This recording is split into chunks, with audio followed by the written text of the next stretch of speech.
I just got told I was muted. That is Amateur Hour. Welcome to Amateur Hour, everybody. Hosted by Sam Bell, Mr. Amateur himself.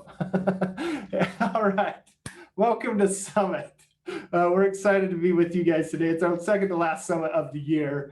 And we're excited about today because it's an award summit. So we get to celebrate the accomplishments of our colleagues, maybe you, if you're on the list. We have quite a list today, but we're excited to talk through that. But before we start with anything like that, we want to say thank you to our partners.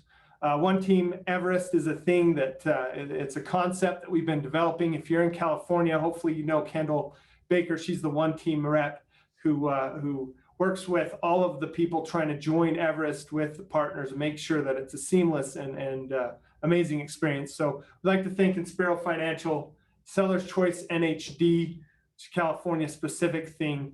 Yes, that's right. If you're in California and Utah, we don't have to do natural hazard disclosures here, but in California we do.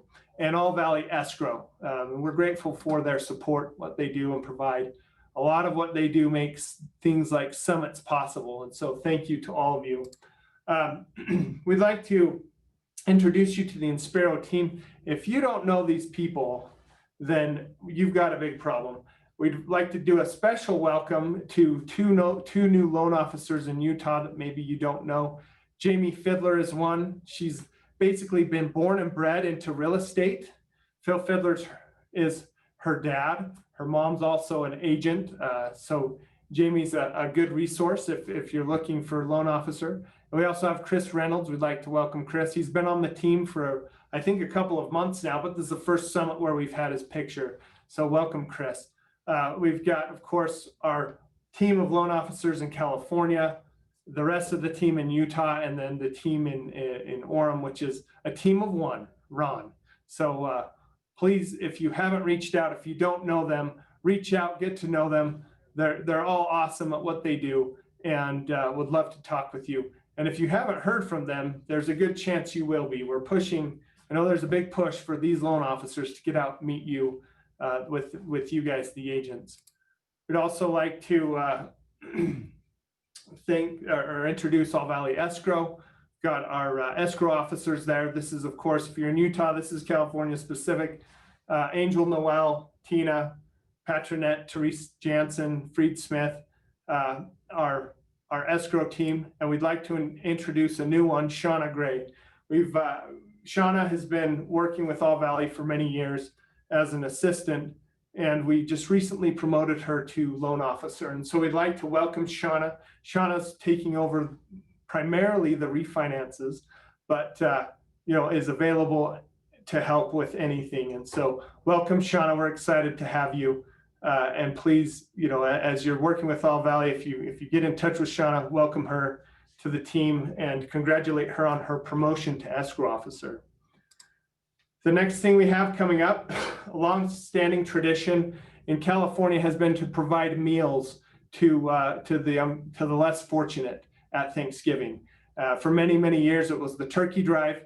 What we've done a little different this year is instead of coordinating everything internally, we've teamed up with the Ventura County Food Share to provide these meals. So we've got a website you can go to donate. It's called everest4vc.com. Even though this is Utah and California on this summit, if you're in Utah and want to provide some meals for a good cause, every $10 donated provides 30 meals. So we invite everybody on summit to visit everest4vc.com to provide Thanksgiving meals to the Ventura County community. It's been a great thing in the past, and we're excited to have it continue to be a great thing into the future. Relocation. You know what? We have, I think we've taken a long break from a familiar phrase, which is outbound referrals. Outbound referrals are a big deal. Our company gets rated, and a lot of business that comes through relocation is somewhat dependent on outbound referrals. And you may be wondering, what are outbound referrals? Anybody moving from your area to another area would be considered an outbound referral. Send those referrals, refer those clients, those sphere of influence people to relo@c21everest.com. And you get paid a referral fee. It's a good deal. Now, you may be thinking, I don't know anybody moving, but I just saw this stat, utahrealestate.com, which is the MLS that covers most of the state of Utah, just released its statistics for new users of the website this last month. And over 500,000 individuals from California had been searching Utah properties. And so if you're in California, there's a chance you may know somebody within your sphere may be looking in Utah. And if you want to get a piece of that action, make sure you refer them to relo@c21everest.com. All right, we're going to take a break from talking. We're going to show a little video for a minute. So turn up your volume, and here we go. It stars me, by the way. Very exciting.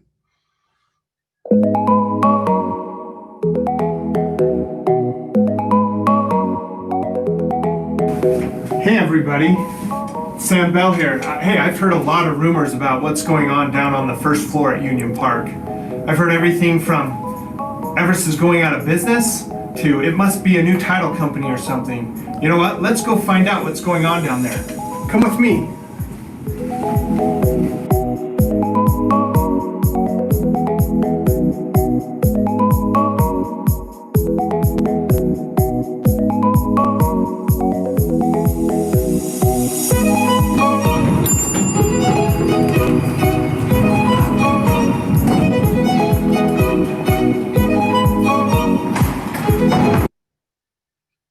Uh-oh. Hey Kim, we're here to see what's happening. Sure thing. Welcome to.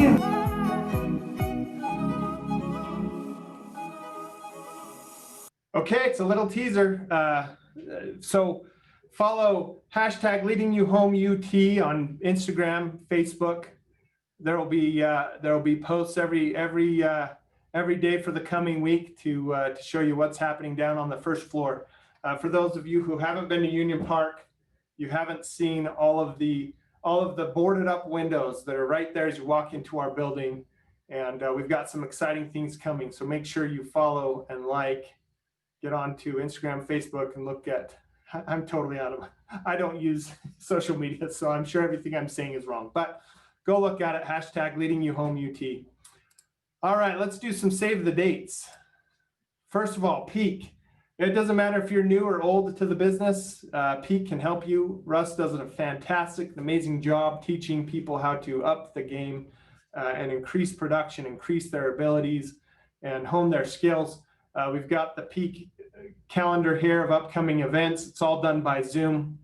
I think if you're in Union Park, you can socially distant, be present live, but please tune in. It's awesome training. Russ is amazing.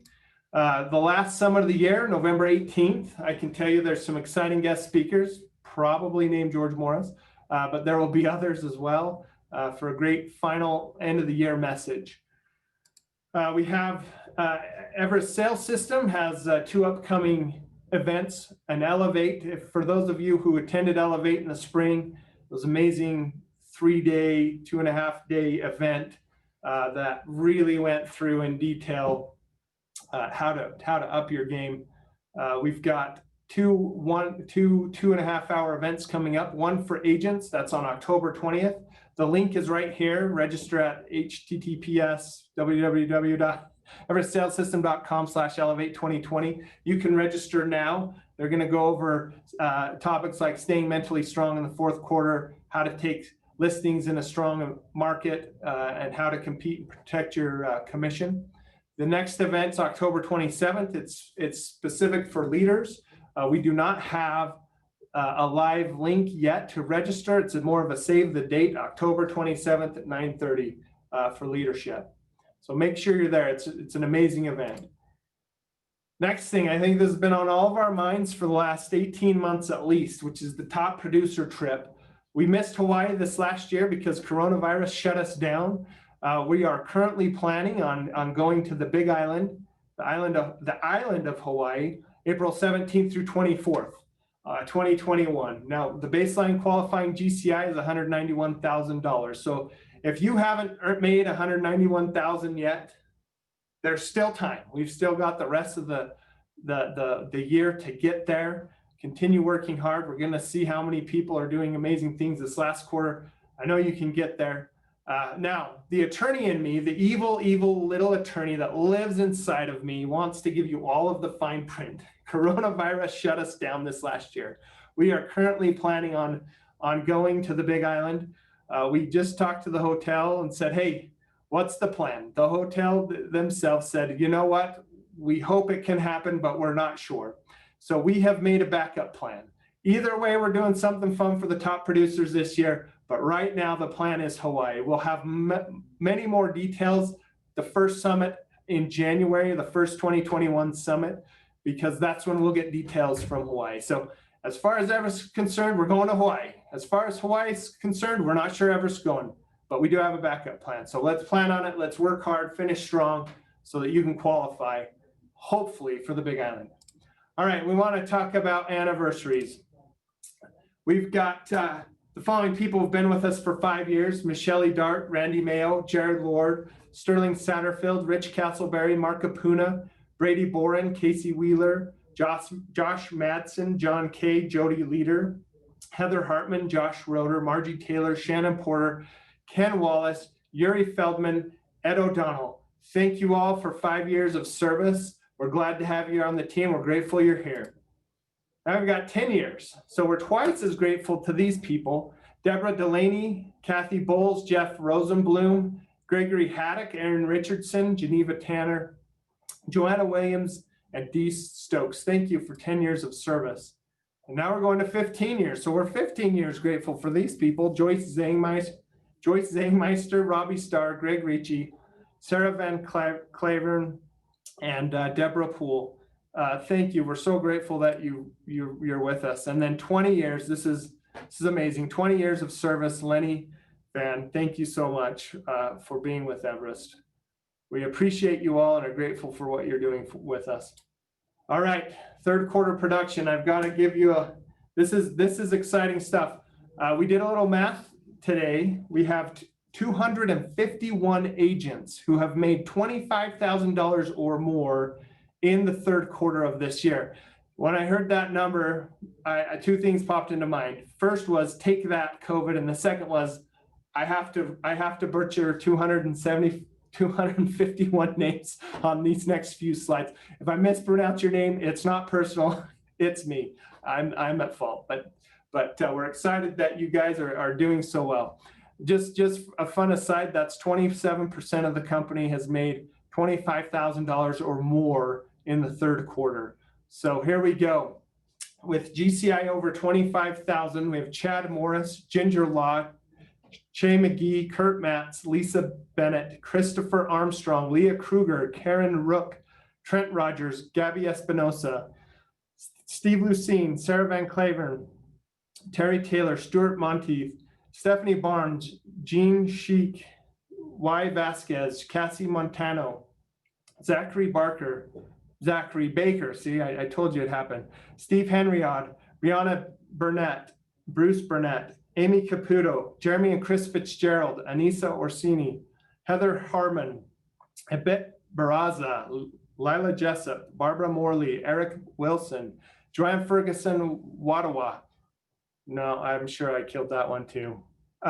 Kelly Best, Derek Schultes, Evelyn Straczynski, Ken Bell, Allison Brown, Jeanette Davis, Austin Johnson, Matt Clark, Ethan Harris, Kenneth Morrison, Karen Lindsay, Rebecca Rodriguez, Jennifer Hudson, Tracy Sierra, Pete Delgado, Ray Galvia, Charlie Araguin, Shayna Stanton, Josh Bingham, Heather Houston, Rich Warren, Ashley Augustus, Henry Robles, Steve Evans, Alex and Andrea Gardner, Bryce Hanson, Hillary Wade, Sean Mangone, Michael Shiro, Pauline Malvin, Evan Rose, Anna Gill, Dan Andreezy, Jose Ruiz, Jeff Wilcox, Justin Lovelace, Karen Dexy, Gabriela Telez, Cobb Malik, Hunter Casey, Vladimir Ribeiro,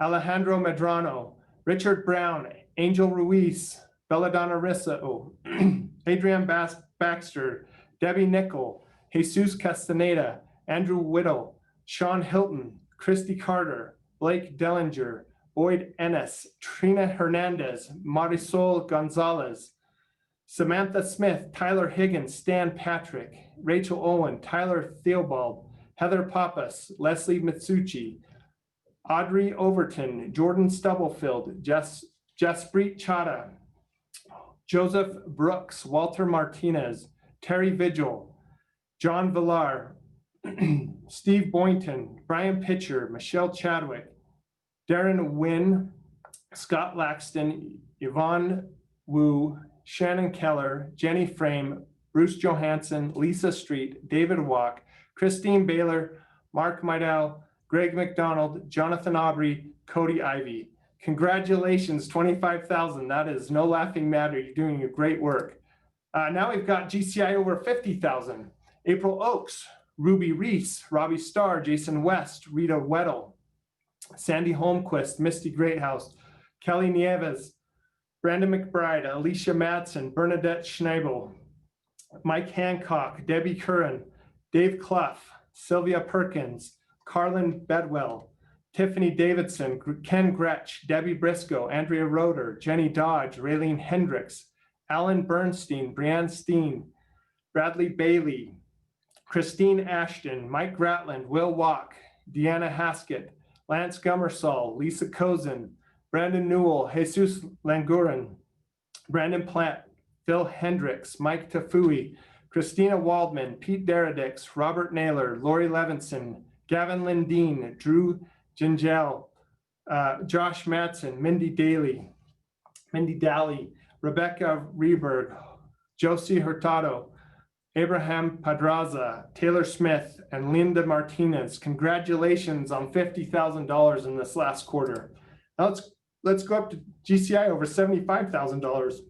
Heather Mercer, Maria Nolan, Donna McGuire, Aaron Christensen, Martha Fellows, Evan and Janelle Childs, Deborah Delaney, Dave Eggett, Julie McDaniel, Anna Posada, Lexon DeBoro, Gordon Deutsch, Giselle Secretan, Alma and Jennifer Merrill, Heidi and Darren Castaigne, Deborah Poole, Fred Law, Mike Harris, Cody and Martha Emery, Chris Harper, Keith Munden, Sherry Robinson, Aaron Richardson, Brady Boren, Wen Fernandez, Sterling Satterfield, Art Perez, Tyson Craig, Deborah Tyhurst, Sherry Peck, Elizabeth Everson, and Rich Castleberry.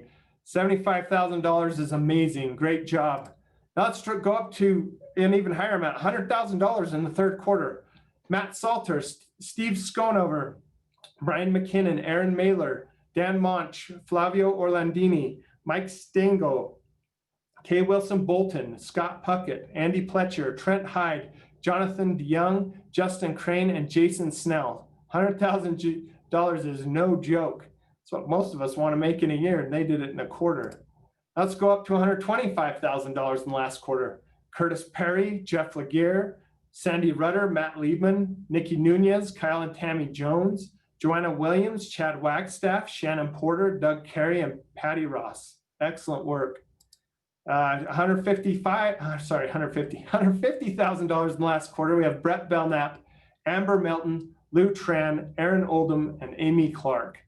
That's great work. Now, believe it or not, we have $175,000 in the last quarter. Mike Cottle, Jessica Terry, Josh Johnson, Brenda Lee Jones, Ray and Judy Lewicki, Brian Ruth Ann Noel, Miriam Drury, and John Hunter at $175,000 in just one quarter. And now we get up to some really big numbers. GCI of over 200,000, Ray Da Silva, Blake Mashburn, Jeremy Back, Kathleen Bruno, Austin Kales, Mike and Kristen Plisky all did over $200,000. $300,000, Dave Parker and Christy Ruckert. Now let's go up $400,000 in a quarter, Justin Udy. $600,000 in a quarter, Debbie Gates. And as an aside, Debbie Gates currently is ranked number 5, is the number 5 individual for Century 21 globally. So she's ranked in at number 25. It's a true international player here. And at over $750,000 in the third quarter, we have Brian Burnett, who currently is ranked number 3 globally for Century 21 as an individual. If you see these people in the halls, you're interacting with them on the phone, you have their number to text them, please tell them congratulations. It's quite an accomplishment. I know we're looking at a slide that says 750,000 in one quarter, 25,000 in one quarter is no laughing matter. If you're not on this list, you should know, look around you. We've got 27% of our company is on this list. It is possible, and you should do it. You're surrounded by great people doing amazing things. Reach out, figure out how has Everest and how have these individuals gotten to that level of 25,000 or more in a quarter. Now I'd like to recognize our top teams. This is year to date. The last slides were quarter. This is year to date. Number one, or not number one, the first GCI over 175,000 year to date, Arzate and Associates. As an aside, they're ranked number 71 in the Obsess 6 category. Obsess 6 is the large team category for Century 21. So Arzate and Associates are ranked number 71 globally at over 175,000 on the year. We'd like to welcome a new team to Everest. It's the Utah Homes Live team. This is a picture of Will Walks. They're so new, they don't have their team photo yet. They're in the Relentless 5 category, which is the small team category. And they're coming in at number 81 globally. So congratulations, Will and Utah Homes Live team. We've got GCI over $450,000, Jessica Terry Schneider team. They're ranked number 58 in the Relentless 5, which again is the small teams. We've got GCI over 500,000 with Amy Clark team. They're ranked number 41 in the Obsess 6 category globally. That's again the large teams. At GCI over 550,000, we have Trish Perez and Associates. They're ranked number 31 in the Relentless 5 category globally. Then we've got 2 with GCI over 650,000, the Noel Group, who comes in at number 21 globally in the Relentless 5 category, and Team Kruger, who comes in number 31 at the Obsess 6 category. We've got 2 teams with over 750,000 GCI on the year. The Belknap team, which comes in globally at number 23 in the Obsess 6 category. We have Utah Best Real Estate team, which comes in at number 25 in the Obsess 6 category. We've got a team with over 900 GCI on the year, Justin Udy team, and they come in at number 10 currently in the world on the Relentless 5 category. Now we're going to make a huge jump, a $500,000 jump to GCI over $1.4 million with the Josh Johnson team. They're in the top 10 in the Obsess 6 category at number 10. So congratulations to them. We're going to make another big jump to GCI over 2 million with the View Utah listings. They're coming in at number 5 in the Obsess 6 category. We've got a team at $2.15 million on the year with Tina Hare and Associates. They are currently ranked number 1 in the Relentless 5 category. Congratulations to them for being number 1. And then we've got GCI of over $2.4 million with the Elite team. The Elite team currently is ranked number 2 in the world in the Obsess 6 category, and they're behind by just $100,000. I know it sounds like a lot, but when you're talking about 2.4 million, it's not that much. We think they can get it by the end of the year, the number 1 category. For those of you keeping score, all of our teams are ranked in the top 100 in the world in their respective categories, and we have several in the top 10. I'd like to congratulate all these teams for their hard work, their effort, and it's paying off. So great work. All right. Whew. That was 250 mistakes I just made on people's names. So again, thank you for enduring. At Everest, recognition is a huge thing. We know that people like, the money is nice, but it's always nice to get a shout out, an attaboy, attagirl from the company, and just know we're grateful for you. So now I got to be this first speaker. I got to transition from the MC to the first speaker. So I'm going to turn off my PowerPoint and try to look into your eyes through the internet and talk to you about your business today. What I'd like to talk about is what's your number. And you may be thinking, man, I got numbers everywhere. I got commission numbers. I've got, client numbers. I got numbers. But there's really two numbers I want to talk about today that I think are extremely important. I know are extremely important when it comes to being in sales. And so let's get right into it. I'm going to make a couple of assumptions while I'm talking that I think are true. And why do I think they're true? Because I just read 250 names that tell me they're true. And the assumption is this, that we are all in this business to make money. Now, we might be in this business because we like helping people, because we want to help people achieve the American dream. We want to do things like that. But at the end, the real reason we all come to work every day is to make money. And that's what I call the profit motive, right? So we're all here with a profit motive. We want to make money. And one of the big questions I ask constantly is, how do we know we're on the right track? How do we know we're on the right track to make money? Not just make money, to make enough money or make the money we want to make. How do we know that? And most business, really, it's a game of numbers. And I was talking to Danette Graham. If you don't know her, she's our marketing director. She's the one that coordinated that big slideshow. She said this to me. She said, I used to tell people this all the time. Do the math and you'll see the path, right? And then that comes down to know your numbers and you'll see the path to make your money, to your profit motive. And one of the big things in business, that's a concept I don't hear a lot in the real estate industry, but I think we should hear more of it, is an acronym called KPI. It stands for Key Performance Indicator. And a key performance indicator is pretty simple. It's a number that shows the current health of the activity you're engaged in, the current health of your business, and predicts the future results. Isn't that a fantastic concept that we could come up with numbers to help us understand not only where we are now, but where we will be in the future?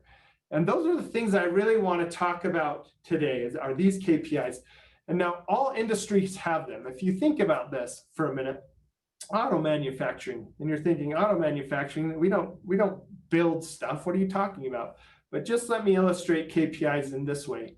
If you want to manufacture 100 cars, that's your goal. I want to make 100 cars. You're going to need, here we go, get out our calculators. This is not a commission question, so you might need your calculator. You're going to need how many headlights to make 100 cars?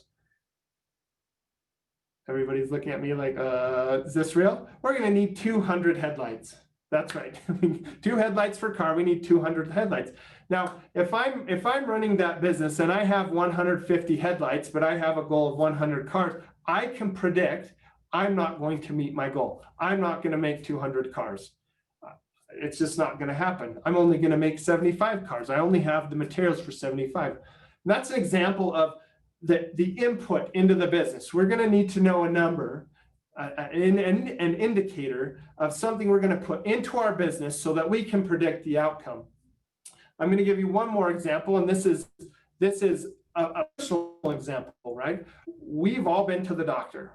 And what's the first thing? One of the very first things that happens to us on every single doctor's visits, we get our blood pressure taken. Every single time, blood pressure, blood pressure, blood pressure. When I was in college, I was actually a pre-med student. I think most of you know that I'm an attorney by trade that now works here in a leadership position.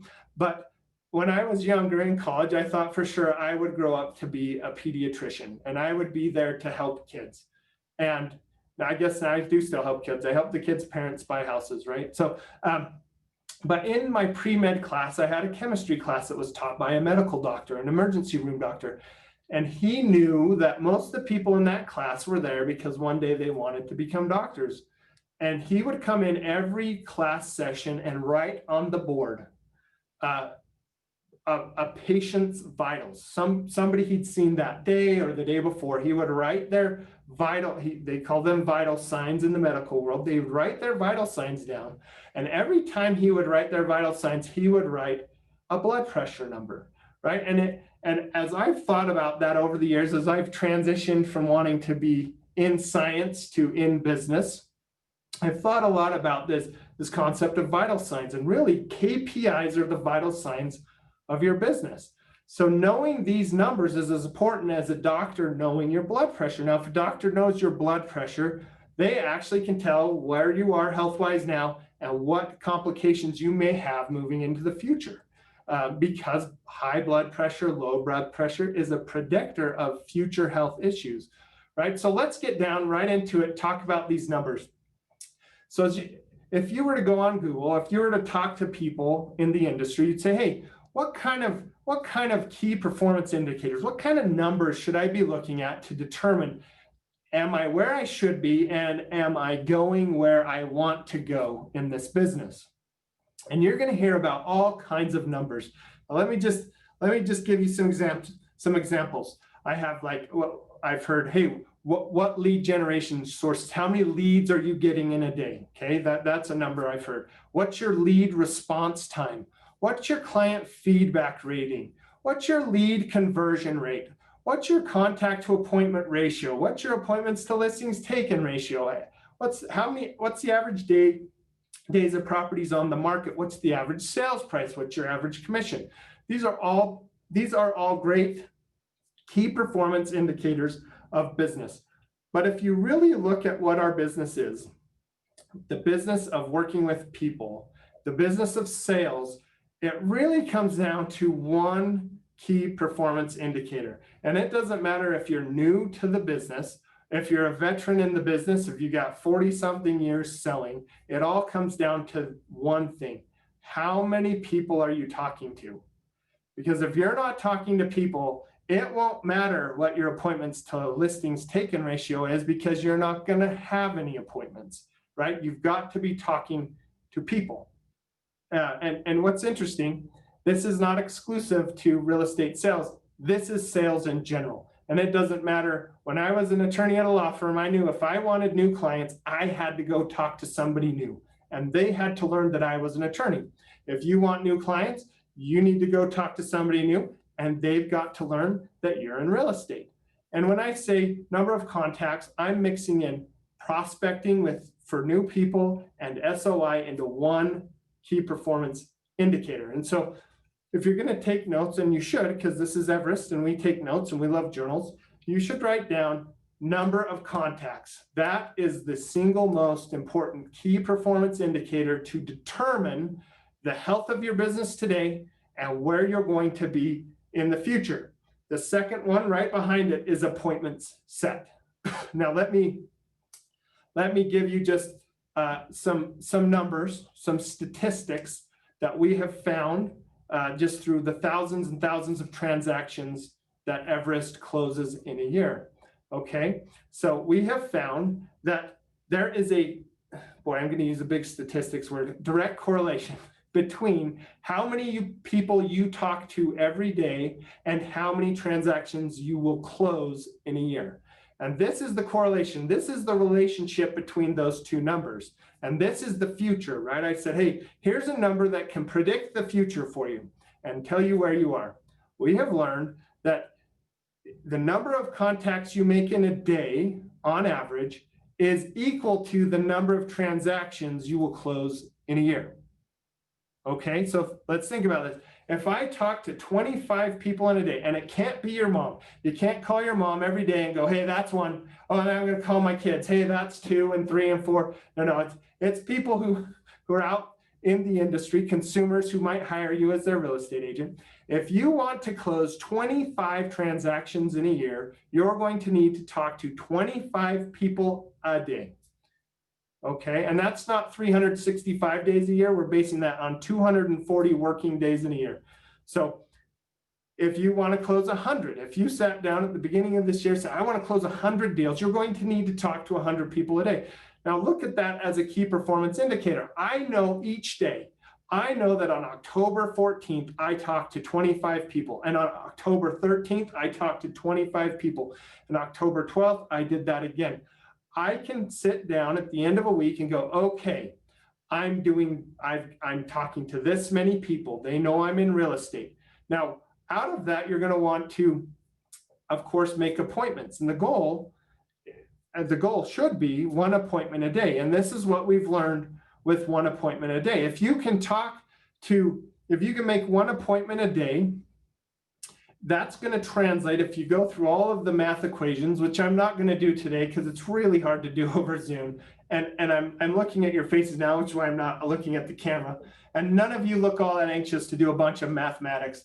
Although I see Jesus is wearing the bow tie. You're looking good, my friend. We've learned that if you can set one appointment a day, that's going to come out to about $500,000 in GCI a year. Now think about that for a minute. Oh, wow, if I talk to X number of people a day, having real meaningful conversations, not you don't have to go super deep, but at some point you want to bring it back to, hey, I'm in real estate, don't forget me. If you can do that, we can forecast how many deals you're going to close in a year. And if you set an appointment a day, we can forecast that you're going to be in the $500,000 a year range for your commission income. Now, here's what I'd recommend in my parting comments. Here's what I'd recommend. What you ought to do is sit down and look at your vision board, look at what your goals are, say, okay, how much do I want to make?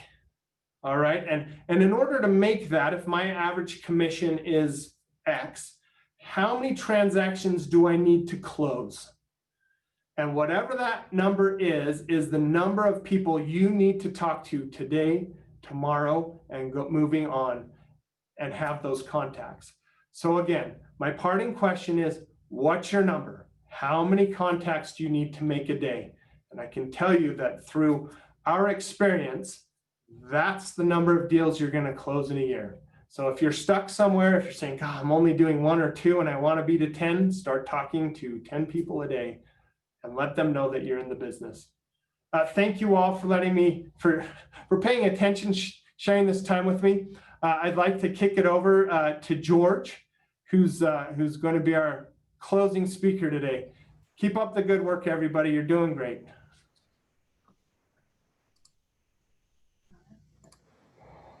All right, guys. Thank you, Sam Bell. Give me just 1 second here. There we go. All right.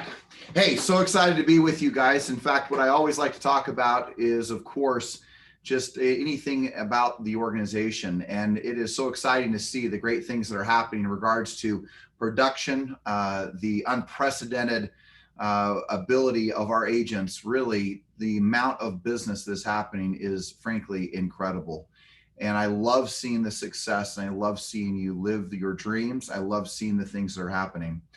And my observation is that you start looking at the organization, you start seeing that, yes, still having some of the challenges, if you would say, in any marketplace in regards to just the social unrest, the political temperature that's going on. And then you, of course, obviously have just the different integrations and where people stand and how they feel about the COVID situation, and whether it's a freedom issue, a health issue, or an economic issue. And so we're in a time and place in history where, frankly, it's pretty simple to look at that empathy could be truly probably the single greatest attribute that we could each not only do more of, but we could certainly acquire more of in regards to our lives. My observation is that each one of us may have a perspective. We may believe we're intently right in regards to where we stand, what we're doing, what we believe to be true, what we believe to be right. And sometimes we get incredibly passionate about, portraying our message, our ideas, our beliefs, our religion, our politics, and all of these different factors. My observation is this, and that is that if you really want individuals to understand where you're coming from, take a moment, take a step back, and try to understand where they're coming from. I think there's never been a greater time, at least in the history of my life, where I've seen, more importantly, for us to just slow down, take a breath, and see where others are coming from. I think that this moment in time is, you look at your clients, you look at your family, you look at loved ones, you look at friends, you look at so many different people who have such a different opinion as to how things should be being done, different opinions of how this country should be run, how an organization should be run, how real estate should be run, your particular state that you live in, how that should be run, what your politicians are doing, your governors are doing, all of these different things. Everyone seems to have a different idea. So the question then is, how do you remain in a space of peace when there is so much chaos and craziness and unrest, and even maybe very good things go on? How do you stay in a space that you're able to find your center and you're able to move and to go throughout your day? Because look, no matter what happens, look, life is going to throw curveballs at us. And maybe you're looking and you're hearing my message and you're saying to yourself, man, life's pretty good for me. Well, you know what? I'm sure that it is. And I'm so happy to hear that. And yet you're right. There's people who are, not even in a crisis, but here's the scary part. They're probably just about to move into one. And then there's people who are in a full-fledged, every day, every moment, there's a crisis going on. And look, the reality is every one of us are either moving into a crisis or in a crisis or just about to come out of the crisis. That's just the nature of life. So as you start looking around you, you start looking at all the things that you can control, all the things that you can't control, take a moment and recognize, just take an assessment and ask yourself this question. Am I letting the outside control the inside? Am I letting everything that's happening around me and everything that's going on, all the chaos, all the craziness, all the good things, all the distractions, all the media, all of my friends, family, right? All of the people you work around, every single person, ask yourself, are they controlling the outcome of your day? Are they controlling the outcome of your life? Are they controlling the peace of mind that you so desire and would like to have more of? Imagine your life if you had just a little bit more peace, a little bit more of a center to your life. Imagine your life if you weren't maybe a little at moments down, depressed, maybe moments of your life that you weren't so anxious and wondering and concerned and in really great chaos within your mind in regards to maybe the future of our country, the future of your state, the future of the things that are going on. How do you find that peace?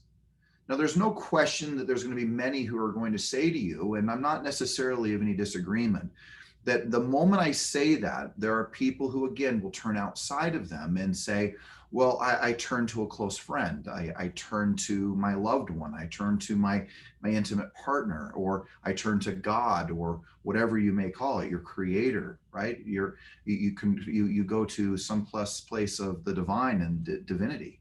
But the fact of the matter is that every one of those is still outside of you. So I don't know if there's ever been a greater time in our lives that we could look into our lives and ask ourselves, how do I bring about within my life a deeper sense of fulfillment? How do I find within my life a deeper sense of center to where I am? And look, if you're hearing this and you are finding the tremendous peace, the joy, and the happiness that resides within your life, I could not be more happy for you. And truly, you should consider yourself blessed. And yet I can say that my life is really, I have to tell you, it has been taught to me by two major factors of my life. And this is something that I've really been thinking about. I've thought, where have I learned most of what I've learned? Well, the first obvious one is I've learned from my mistakes. And man, do I have a bunch of them. Man, there was those days, right? Or still going to have those days where I say the wrong thing, do the wrong thing, right? I got a closet full of t-shirts where I've been there, done that, and made the mistakes. But then there's the other side of the coin where you are able to observe. And I was telling to a few people, a few agents this morning, and I was talking about this, and I said, it's interesting. Not too many years ago, I was adding up the number of people that I've had the opportunity and the privilege to sit down and to coach and to ask questions and to observe and to see their lives unfold, to see the good things that they're doing, to see the successes that they're having, to see the challenges that they're having, to see how they're moving through things in their family, how they're moving through things in their health, how they're moving through things in their business. And the reality is that observation has taught me a tremendous amount. It's taught me a number of things, and the things, of course, that I want to do in my life, and it's taught me things that I don't want to do. Of course, also the things I've learned have taught me, man, there's things I want to do again that are really, really exciting in my life, and I love what the results of those things are. And each one of us, I hope that we can recognize that there's areas of our life where we can look back and go, man, I probably wouldn't do that again, but I've learned. You know, we get so often caught up on the condemnation of mistakes within our lives that we so often forget. And I love this statement that I learned from Danette Graham. And she said this, she said, isn't life really just a school where we come in so many levels and so many ways to learn? And you know me well enough, those of you who have been around me for a while, and that is the deep question that is so critical to our lives, which is, what have you learned lately? What have you learned? What have you learned in regards to this business? What have you learned through this pandemic? What have you learned with all the social unrest? What have you learned with the highs and the lows again of like different angles of the market? What have you learned in regards to your family and how you respond to crisis? How you respond when things aren't perfect? How do you respond when things are a little bit difficult? How do you respond when things aren't necessarily going your way? What have you learned through these times? Well, I believe that as we begin to learn and we begin to, in some words, as John Maxwell says, fail forward, or we learn something in relationship to our lives or in our own lives because we observe and see the lives of others, we come to this center to recognizing that if we really want true peace and we want true happiness, and you want that to be something that emanates throughout your life, well, you've got to do two fundamental things in your life. The first one, and I appreciate the number of people that are on this. We've got nearly 200 people that are listening today. And the reason why I think that's so significant, a testament to who you each are, is the fact of your desire to wanting to become more, your desire to wanting to elevate your life, your desire to wanting to have a higher level of knowledge, education, and learning, your desire to wanting to elevate the way you feel and the emotions that are going through you. Well, look, what is fulfillment? Fulfillment in its nutshell for me is just two elements. Fulfillment is my peace of mind. And number two, it is the peace or the joy or the happiness within my heart. And my observation for anyone is that if they have a deep sense of fulfillment, it means they are incredibly at peace and they have an incredible center within them where they're feeling joy and they're feeling happiness. So look, we're all going to sell a lot of real estate. Guys, real estate often is a very simple game. It's about talking to people, communicating at a high level, presenting to a few of them, buyers and sellers, obviously knowing a little bit about the market and helping them and navigating them through the deal. You may say, man, is that all there is to this business? Yes, but we also know no. It becomes even more important that who we become in this process becomes really the defining mark and the future of our success. See, the thing is that reading over 200 names, and Sam, you did a great job in doing so, but as you look at the 200 names or more that were read, they're being recognized because they're doing something extraordinary. Now, the question for any of us is it that the market's better, or is it that you have gotten better? Is it that question, when I wrote that down many years ago for myself, I recognized that, wait a second, whether the market is good, whether the market is bad, that should be independent of whether or not I'm having a successful year. And what it did is it galvanized within my mind this deep desire that, you know what, you better figure out how to become more. You better become more in the way that you think, the way in which you speak, the things in which you feel, the way in which you act, and the things that you do every single day. So look, as you move through your day, I want you to think about really how you're approaching this business, how you're approaching, frankly, your life. I want every one of us, no matter who and where you are, whether you're one of, someone within, our great escrow company in California with All Valley Escrow, special shout out to those ladies who are just kicking butt and taking names and doing such a great job for our agents. Or you look at, all of our great coaches and the Everest sales system stuff we're doing, and our sales team that are doing an extraordinary job, or our great brokers and our managers who help go through so much, and the pressures, of course, of a Charlene Simone or a Matt Barton, who are these truly legendary principal brokers or brokers of record who protect every single transaction that we do. I mean, our hats have to go off to the people who write it from the lending standpoint, and all our great loan officers within Spero, all of them trying to funnel in, and no one does it perfect, but everyone trying to funnel into one common objective, and that is to help people to become more. So today, in the few minutes that we have, I want to just mention 3 core things that I think will be of help and be of assistance to you to help you elevate your game, to help you elevate the peace of mind, to help you elevate the way you feel, to help you recognize that, man, you got this. You can do this business. You got it. You've got the skills, you've got the abilities, you've got the resources, you've got the people around you. You have an army of people, like I've just mentioned, who are there to help you, to serve around you, to elevate your mind and your thoughts and your abilities to doing great things. I mean, gosh, if you're not hitting the role play with Rick Bentley and Ruby and making sure that you're elevating your skills, man, get on that. It's happening almost every single morning before the 8 a.m. meeting, the 7 a.m. meeting. We say, man, that's early. But what's the cost? What's the level of desire for the things that you ultimately want out of your life? Look, you've only got 3 choices in this business. You can either wait for business and wait for things to happen. You can go out and try to buy some business and, go do some level of marketing and advertising that maybe brings something to you. Or you can do what I have observed in the many people I've coached and even in my own life. You go out and you get the business. You go out and you communicate. You go out and you lead people down the pathway of home ownership, or buying that second home, or buying that investment property, or selling one home and helping them elevate into the next one. That's the beauty of where we all stand today. It's not that we're just salespeople. It's not that we're just an agent. It's not that we're just a realtor.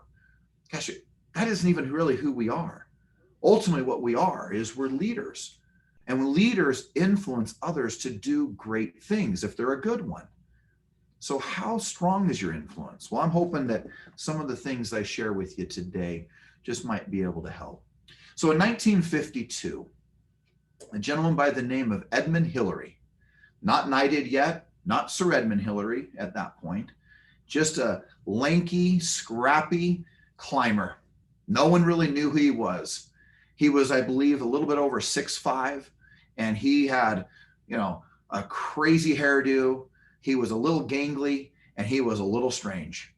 But in 1952, a gentleman by the name of Lowe, and if you see the Lowe backpacks, this gentleman who led out an expedition in 1952 said, man, this, I believe, is the guy who's going to be at the top of the mountain.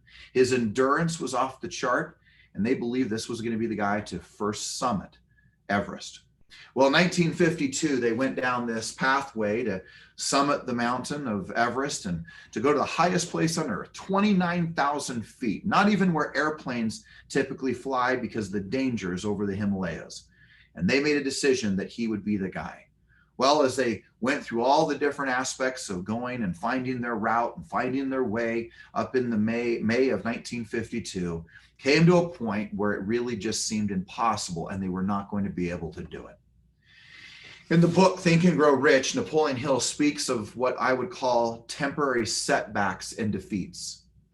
Well, reality is a George Lowe and a Edmund Hillary and Tenzing Norgay and all the Sherpas and the entire leadership team that was navigating themselves up the mountain, finding their path through the ice fields and through the glaciers and through every other obstacle, they had to turn back and they had massive defeat. But it was on that year that Sir Edmund Hillary, or I should say Edmund Hillary, not knighted yet, stood on a stage in London, England. And he stood on a stage and there was a huge picture of the mountain of Everest. And as he was speaking to the group, talking about his expedition, talking about how incredible it was, how they were going to somehow figure out a way, how they were going to be able to do it at some point as they wanted to conquer this greatest mountain, he walked over to this mural on the side of the stage and he said these words, "Everest, you have stopped growing, but I have not, and I will conquer you." Now that was a pretty profound statement. Because the reality is if you can relate to this, I just want you to think about this for a moment. Have you stopped growing? Have you stopped excelling? Have you come to that point in your life where you think, man, I've arrived. I've arrived. I've arrived. I'm here. I've done it. Have you? Because the great challenge is that the moment we believe that we have arrived at something, that we've figured it out, we've got it all figured out and we've dialed it in, and our ego takes over and we start saying things like, I know, don't tell me, I already know. Oh, I've already figured that out. Or someone gives you some counsel and you say, oh yeah, I've already done that. Have you really started like on the path, even no matter how old you are, to taking this idea of you've never arrived? Have you thought about the fact that when Edmund Hillary had in the entire expedition was halted on the mountain and couldn't go any further, and they had a temporary defeat and setback, as Napoleon Hill talks about in his book Think and Grow Rich, and they could have given up.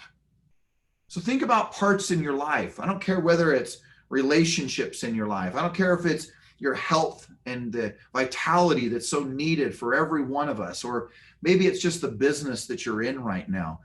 How many of you have taken your temporary defeat or your setback and said, well, I guess that's it. I guess I've been beaten? Because this is the reality. Guys, 11 years ago, right around this time, I was in the deep questions and the deep throes of asking myself, my goodness gracious, can I pay and buy food for my family? Do I have the ability to even pay for any type of transportation or a car, let alone maybe some gasoline to put in it? Did I have the ability to make it in a crashing market back in 08 and 7 and 9 and those years back then? I have to tell you, I think you can relate to this. I've had temporary defeats and setbacks, and so have you.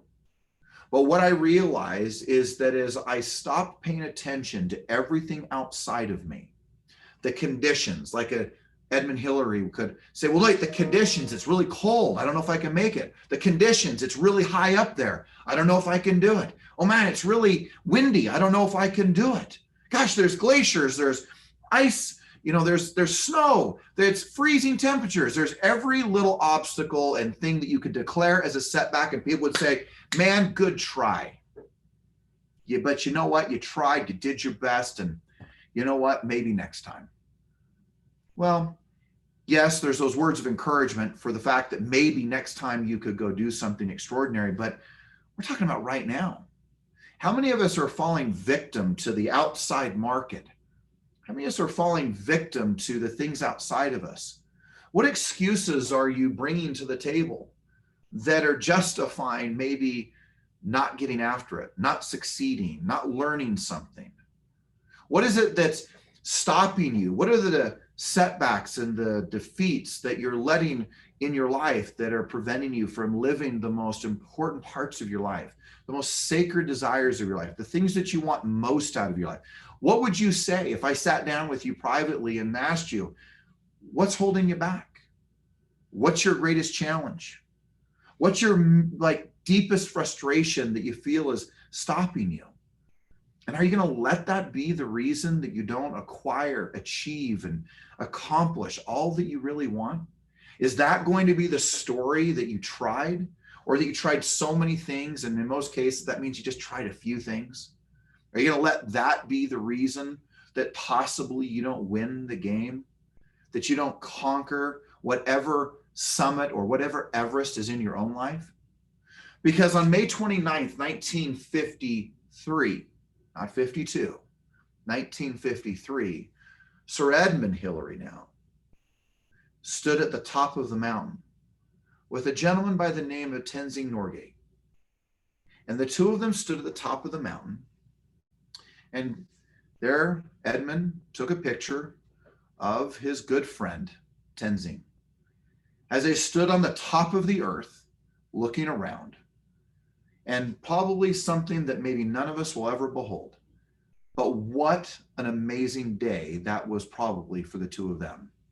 That they had defeat, setbacks, fear, agony, pain, could hardly breathe. To this day, there's over 300 bodies that lie within the crevasses and the roads, if you would say, of Everest, of people who have tried to conquer, if you would say, the mountain, and have never made it back. But he made it back. And then he was asked this question: Edmund, what was it like? What was it like at the top of the mountain? And this is the most beautiful answer I think I've ever heard. It was exactly like I imagined it, because I had been there 10,000 times before. How many times have you seen yourself with numerous closings before they ever happened? How many times have you seen yourself in the type of health and the condition that you want your life to be in? How many times have you seen yourself be the leader that you're capable of being, executing, influencing, navigating people to a higher level? How many times have you seen yourself with the relationship or the love of your life, or the father that you want to be, the mother that you want to be, the friendships you want to have? How many times have you seen yourself swing the perfect golf swing, or the perfect tennis swing, or the perfect whatever swing, or the perfect triathlon, or the perfect run? Have you seen all of these things that you want out of your life? Have you really taken on the idea that nothing ever happens of any great consequence that is not seen before? So while all the temporary defeats and setbacks occur, ask yourself, what do I see? What do you see? Do you see success? Do you see money in the bank? Do you see your home paid off? Do you see your taxes paid on time? Do you see your retirement? Do you see multiple investment properties? Do you see it? Do you feel it? Can you experience it? Because the fact of the matter is, it is unlikely, if you are not highly emotionally connected to that vision, you will not pay the price. Because when you are gasping for oxygen on the mountain, you'll turn back and go, not worth it. But that wasn't the case for Edmund Hillary. In a later interview of another individual who went to the top of the mountain, he was asked by a 60 Minutes reporter. They said, it's always asked, why do you climb such a high mountain when it's so dangerous? And I love the answer. The guy who had climbed looked her right back in the eyes and said, it is obvious. You have never been at the top of the mountain, or you would never ask such a question. The fact of the matter is, there's not one of you listening today that should not be on the top of the mountain. There is no reason that you cannot sell more real estate. There is no reason that you cannot have the best health that you need and desire in your life. There is no reason that you cannot foster, create, manufacture, maneuver, move through, and create the most amazing relationships of your life. There is no excuse. There is no reason, other than the fact that if it becomes something you do not desire, then you know what? That's entirely up to you. But I know that this group that is listening has a deep, abiding desire to want to become more, or you wouldn't even still be with me right now. You wouldn't be listening. You wouldn't be paying attention. You wouldn't strive to become more. And in the end of the day, you know this. It's not about earning the money. You're not going to sit on your deathbed and go, oh man, if I could have just earned an extra $1 today. You're not going to say that. You're not going to say, if you could have just lived in a bigger home, if I could have just driven a nicer car, if I could have just had a nicer piece of clothing. You and I all know, we all know, that is not going to be the conversation. One of the most important questions as you start to think about the things I'm sharing with you is, how will you know your life is a success? So I deeply believe that most people die around age 40 and they're buried around 80 or so. You know, some people are already dead. They just haven't made it official. And that's just the facts. So are you going to let temporary defeats, temporary setbacks, all the outside commotion around you, are you going to let that be the impact, or are you going to let it be the excuses or the reasons why you can't create the life that you desire? Now, if you have the life you desire, I'm going to ask you to write down a second thing. And I hope that you're taking some notes. As Sam talked about, we are a group that loves to take notes. In the words of my dear friend, Mr. John Syatt, and obviously one of the founders and owners of the company, write this down. All right, write this down. You get what you focus on. You get what you focus on. Back in January 2018, one of my dear friends and our head of PR and marketing, Danette Gramp, those of you who know her, she's this big beam of light to the company. And the fact of the matter is I remember she came to me and said, George, what are your goals for this year in 2018? And I remember I took just a second to think about it. And I went right, literally like probably a foot away from her face. And I pointed at her and I said, I will find my birth mother. And many of you know that started a whole series of beautiful events. But what is interesting to me was my clear declaration of what I would do, what would happen. August, sometime I got a report back from a DNA, and I'm compressing this story, even though it is very precious and tender to me.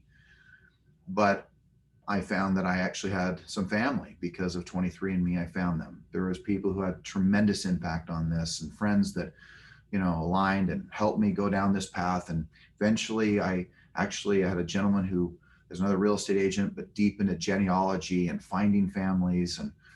And he, one day at a Tony Robbins event, Tony Robbins just got on stage and I got a frantic text, call me, call me, call me. I walked up the stairs and all of a sudden I got a text with a picture. It was a picture from my mother's 9th grade yearbook, who had given me life. And I looked at it and tears filled my eyes. And I remember he asked me this question. He goes, does that picture look familiar? Of course, I'd never seen anybody that looked so much like me. And of course I said yes. And of course I was an emotional wreck of joy and happiness having found her. But this is the key point. And I've said this before in a summit. I made it very clear that year I would find her. Well, a few days after I'd found her, I had her phone number, I called her, I made it. So I then didn't leave a message. A few days later, I left another message. She sounded like, wow, this sounds like a real good robo dialer. She actually didn't call me back. I had my brain. I was all scared, fearful, temporary defeat, setbacks, didn't know what I was going to do. Had an idea. Well, gosh, let's do a little bit of a video here. I'll send it to her. She can let her know how grateful I am for the gift of life. But this is my point to you. In 2018, emphatically, I got exactly what I declared out to this universe. I got exactly what I emotionalized. And here what was interesting. Remember the words I just told you when I started this part on the message of number 2. And that is that I said, I will find my birth mother. You're right.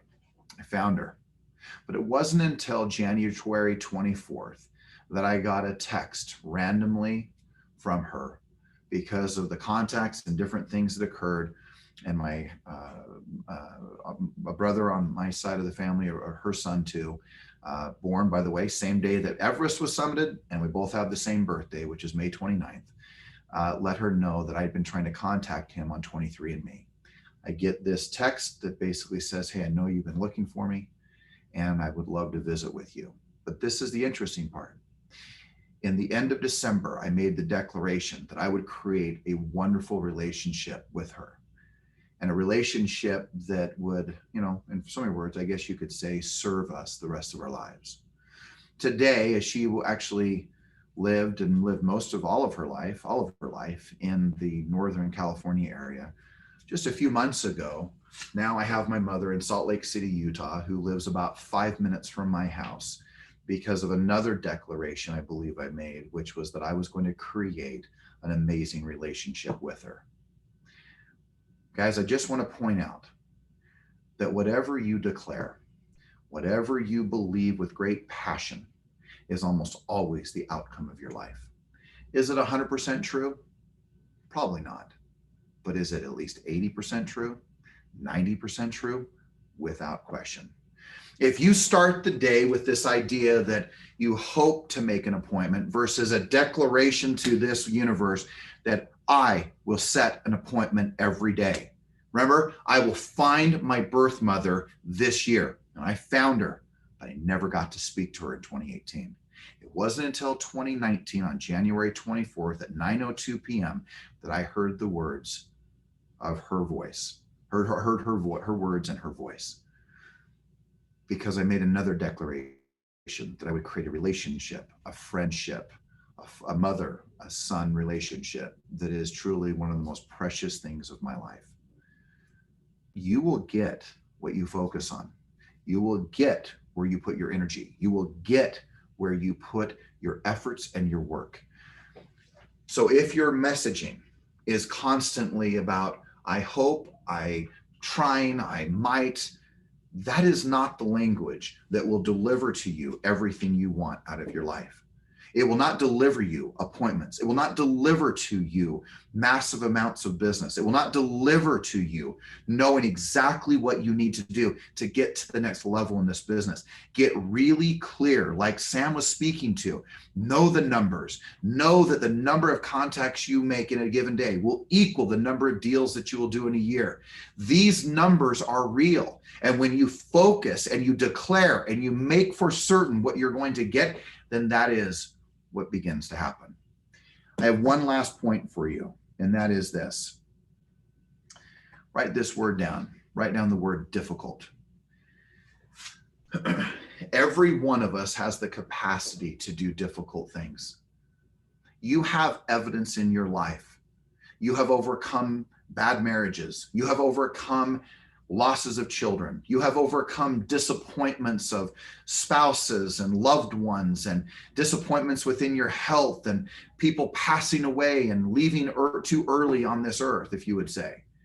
You have had disappointments in transactions. You have disappointments in people letting you down. You have disappointments where things aren't happening the right way. There's always going to be disappointment. You have conquered and you have evidence that you have overcome so many difficult things. And I will never forget this little dry erase board about the size of a small computer that sat on the late and my dear friend, Mr. Dave Stokoe's desk. And it had these words, BYU, should have said University of Utah, but it said BYU. And it said BYU, and then had an arrow. And then it said 52. And then it had another arrow. And it said 250.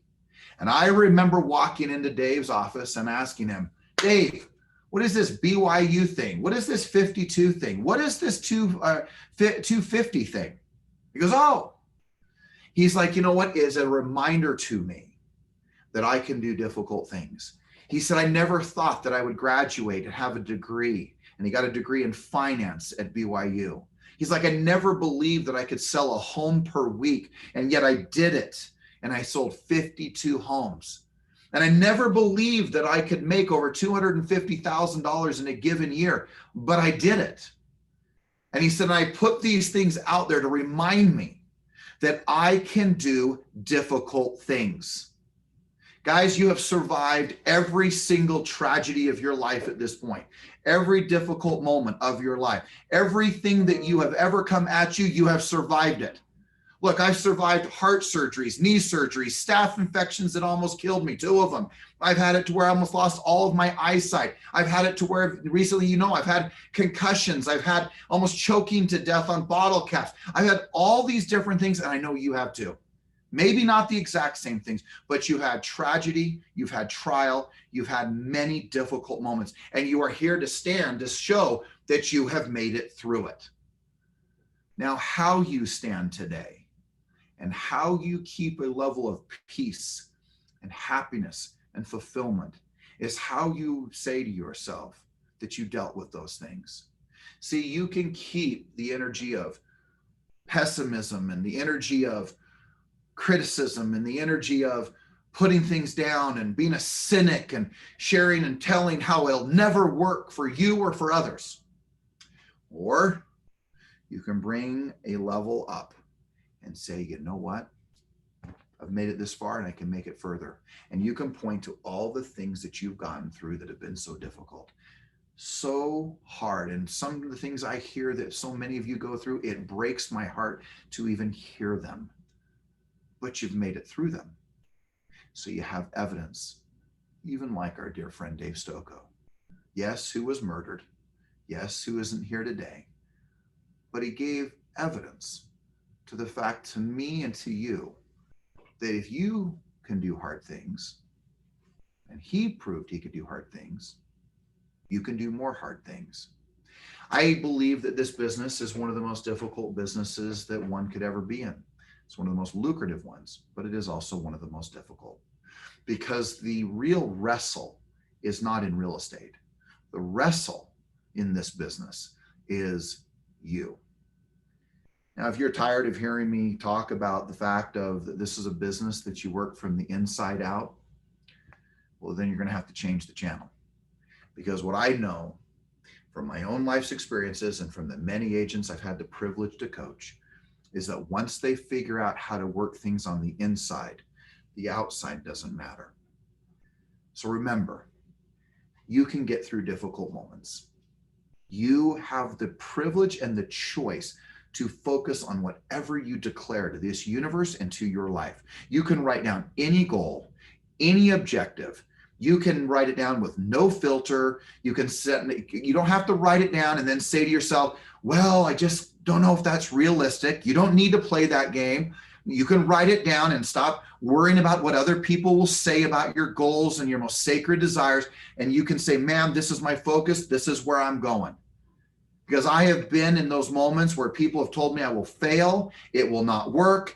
They have lost even their belief of what's possible. And yet here we stand. Why? Because you will get what you focus on.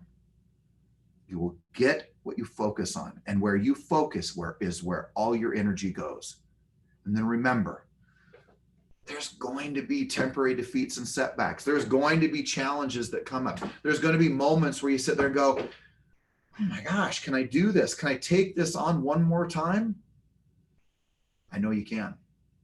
In the words of Rocky Balboa, as he was speaking to his son in the movie, he's retired, and his son is, I believe, a financial planner or something in the financial industry in the movie. And they're standing there on the streets, just bringing a little bit of this back to you as you remember, guys.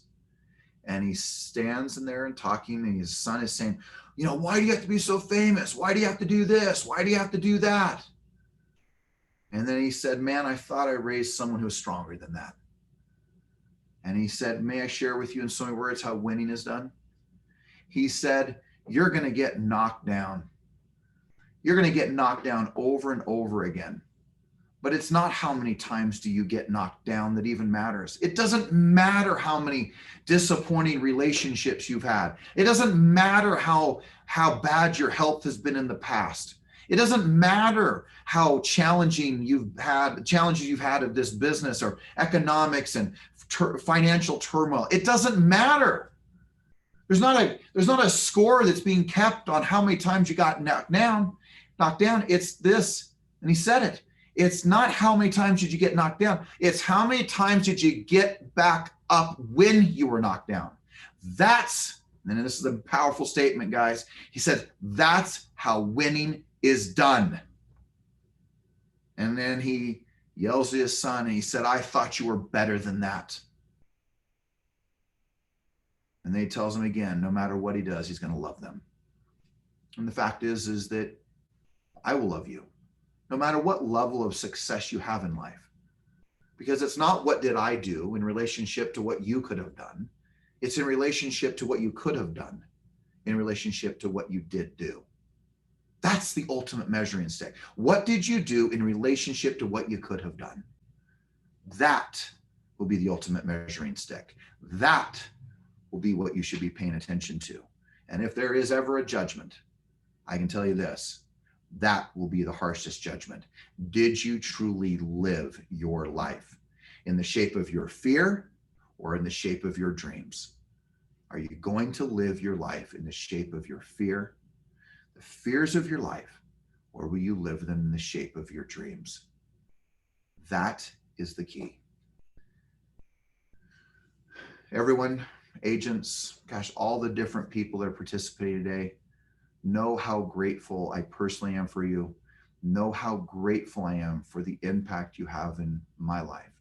I am so thankful for the things that you teach and the observations of seeing what your life is. It inspires me. It breathes life into me to become more, to desire more, to achieve more, to become more. Each one of you individually will have your own journey, as you know. So go for it. Go live the life that you're destined to live. Go do extraordinary things.